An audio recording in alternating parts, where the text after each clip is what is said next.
Hello guys, ngayon ituturo sa inyo kung paano mag-download ng GTA Liberty City Stories sa Android. PSP po to, original version, 400 MB, highly compressed na po yan. Pag na-extract, magiging 1.2 gig na yan. Una, kailangan mag-download ng PPS SPP emulator sa Play Store. Libre lang yan guys. Susunod po tayo sa Chrome. Then search nyo GTA Liberty City Stories.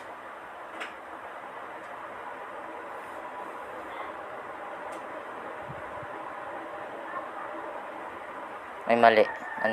PSP ISO.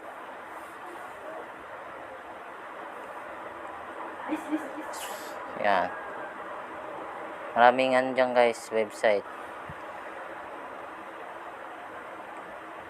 Punta kayo sa CD Romance. Yan yung unang website. Scroll down nyo. Tapos, pindutin nyo yung show download links. Yan. Tapos, pindutin nyo na yung link na green. Yan, 400 MB. Yan. So, i-download nyo, guys.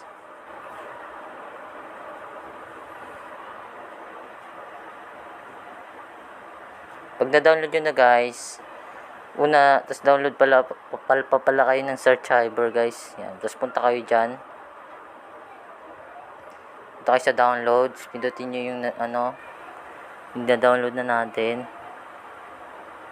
Yan. Tapos extract. Tapos pindutin nyo yung plus. Tapos kagawa kayo ng folder. Yan. Tapos extract nyo na dyan sa loob. Ako kasi guys, na-extract ko na siya eh. Pindutin nyo na lang yan, yung arrow sa baba.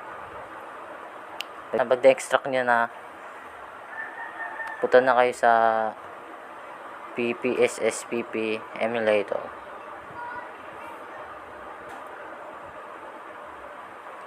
Pindutin nyo yung guys, load. Yan guys, na-extract ko na rin kasi siya eh. Pindutin nyo na yung load. Yan, tapos punta kayo sa Searchiver kung meron kayo nyan. Download nyo na lang guys sa Play Store. Tapos punta kayo dun sa sa folder. Grand Theft Auto Liberty City Story.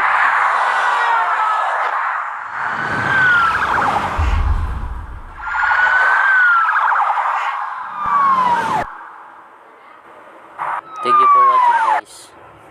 Sana guys, supportahan nyo ako guys ha. Subscribe na rin kayo kung gusto nyo yung video. Tapos like nyo na